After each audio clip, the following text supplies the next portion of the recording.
ती पहिली वाणी आहे की पिता यांना क्षमा कर, हे काय करत आहे यांना माहीत नाही.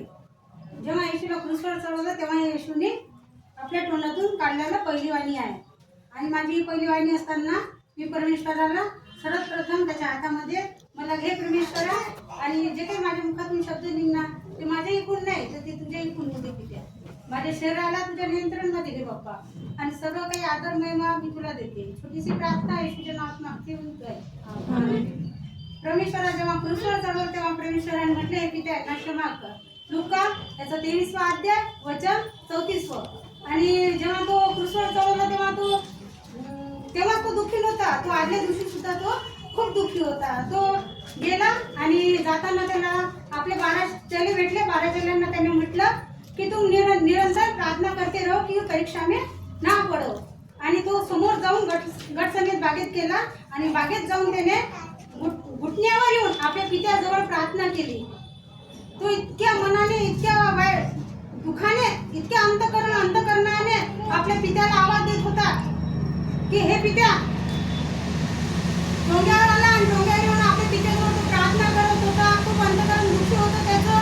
अंतकरण दुःखी होऊन तो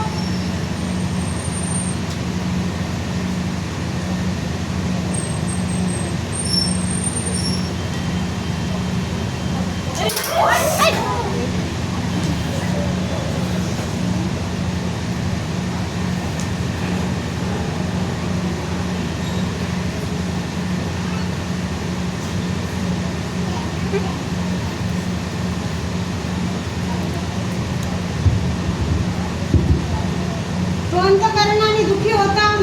त्याचं मन खूप व्याकुल होता आणि मन व्याकुल असून तो प्रभू येशूजवळ आपल्या पित्याजवळ प्रार्थना करत होता. हे पित्या, जे माझ्यासमोर उद्या दुःख प्यायला येणार आहे ते माझ्यापासून तू दूर कर, पण माझी नाही तर तुझी इच्छा पूर्ण होऊ दे. खूप अंतकरणाने खूप दुःखी होता तो. जेव्हा तो आपल्या पित्याजवळ घुटणे आणून प्रार्थना करत होता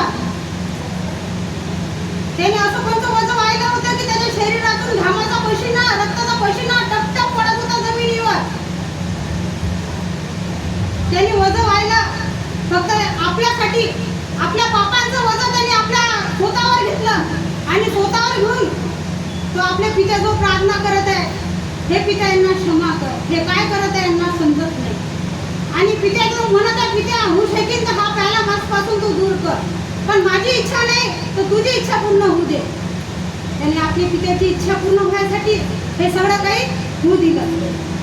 आणि जेव्हा तो अंतकरणाने दुःख असताना आपण मानवी जीवनात आपण राहत असताना एखादं वजन वाहून आलं, समजा लाकडाचं वजन म्हणा की रेतीचं, सिमेंटाचं, या गहूचं पोत्याचं, तर आपल्या शरीरातून काय निघते? फक्त घामच निघते, रक्त नाही निघत.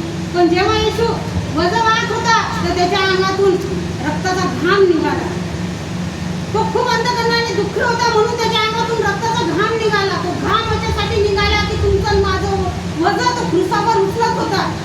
क्रूसावर वजन आपला तो सहन करत होता. आणि म्हणून त्याने पित्याजवळ हेच म्हटलं. आणि मग तो नंतर पुढे काही दूर गेला. आणि दूर गेला असताना त्यांना त्याचे चेले भेटले. 12 चेल्यापैकी त्यांनी म्हटलं की तुम्ही निरंतर प्रार्थना करा, झोपून नका राहू, कारण की तुम्ही परीक्षात नाही पडावं याच्यासाठी तुम्ही प्रार्थना करत राहा, जागत राहा. आणि पुढे होऊन त्याने पुढे गेला.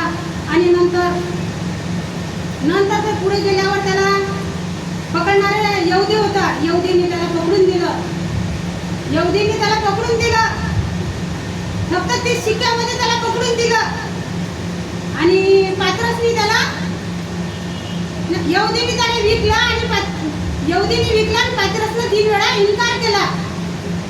पात्रसनी त्याला 3 वेळा इन्कार केला. 30 क्षमा यहुदी परमेश्वराने येशूने जेव्हा क्रूसवर गेला आणि म्हटलं हे पित्या यांना क्षमा कर, 30 क्षमा यहुदीसाठी होती, 30 क्षमा पेत्रासाठी होती. पेत्राने 3 वेळा इन्कार केला आणि यहुदीने त्याला एकच वेळा विकलं आणि 30 रुपयात विकलं. पण पेत्रसनी पश्चाताप केला आणि यहुदीने पश्चाताप केला नाही. जेव्हा पेत्राने विकलं तेव्हा तो पश्चाताप करून दूर गेला आणि दूर जाऊन त्यांनी फुटफुट करून खूप लढायला लागला की हे काय केलं मी, येशूला विकलं म्हणून, पकडून दिलं म्हणून. तर मग त्याने समोर गेला आणि पश्चाताप केला. पण यहुदीने पकडून दिला आणि यहुदीने पश्चाताप केला नाही, त्यानं पस्ताव केला. येशूला आपला पश्चाताप पाहिजे, पस्ताव पाहिजे नाही. केला पाहिजे, पश्चाताप केला पाहिजे. आणि मग तो तिथून गेल्यावर त्याचे गण समुदाय आले आणि त्याला पकडल्यावर त्याला क्रूसवर चढवण्यासाठी यहूद्यासमोर नेलं. यहूद्याच्या राजासमोर त्याला नेलं. ते यहूद्याचा राजा म्हणायला लागला की याची मी काही चुकी नाही पाहता, याला फटके मारून सोडून द्या. आणि लोक गण समुदाय त्याच्या आजूबाजूला होते आणि आजूबाजूला होता असताना खूप गर्दी जमा झाली होती. लोक जोराजोरानं रागू म्हणत होते, नाही याला क्रूसवर चढवा, नाही याला क्रूसवर चढवा. पण यहूद्याचा राजाने त्याच्यामध्ये काही चुकी न पाहता त्याला सजा नाही दिली, याला फटके मारून सोडून द्या. आणि तिथून त्याला पिलातुस राजाजवळ सुद्धा नेलं. पिलातुस राजाजवळ यहूद्याजवळ नेलं. पिलातुस राजाजवळ पुन्हा नेलं. पिलातुस राजाला पुन्हा ते लोक म्हणत आहे की नाही याला क्रूसवर चढा, नाही याला क्रूसवर चढा. त्याच्या आधी चढवण्याच्या आधी त्याच्या डोळ्याला पट्टी बांधण्यात आली, त्याची थट्टा मस्करी करण्यात आली. त्याला म्हणण्यात आलं जर तू परमेश्वराचा पुत्र आहे तर सांग तुला कोणी मारलं. त्याची छेडछाड करण्यात आली, त्याला मारण्यात आलं, थापडणं मारण्यात आलं. आणि त्याला म्हणत आहे जर तू परमेश्वराचा पुत्र आहेस तर सांग तुला कोणी मारलं. पण ती घडी चमत्कार करण्याची नव्हती, काही सांगण्याची नव्हती. ती घडी ऐतिहासिक घडी, इतिहास बनवायची होती. आणि त्याच कारणाने त्याला काही माहित नव्हतं, त्याला आता सगळंच काही माहित होतं. उद्या जर मला त्या क्रूसावर चढवतील तर परमेश्वराचा पुत्र होतं, त्याला अशक्य असं काही नव्हतं. सर्व काही त्याला शक्य होतं, की त्याला सर्व काही माहित होतं. उद्या मला क्रूसवर चढवतील, माझ्या हातात खेळ ठोकतील, माझ्या पोटात भाला खुपसतील, माझ्या कपड्यावर चिठ्ठी टाकतील. हे त्याला सगळं काही माहित होतं, कारण की तो परमेश्वराचा पुत्र होता. आणि सगळं हे होत असताना त्यांनी फक्त इच्छा पूर्ण केली, तर फक्त आपल्या पितेची इच्छा पूर्ण केली. आणि त्याच घडी त्याला काही म्हटलं नाही आणि त्याने येशूनं तोंड चुप राहिला आणि काही नाही म्हणून त्याला क्रूसवर चढवण्यात आलं. क्रूसवर चढवण्यात आल्यावर त्याच्या अवतीभोवती दोन चोर होते. एका चोराने म्हटलं जर तू परमेश्वराचा पुत्र आहे तर तू तुझा पण बचाव कर आणि माझा सुद्धा बचाव कर. त्या दुसऱ्या चोराने म्हटलं हे काय बोलतं,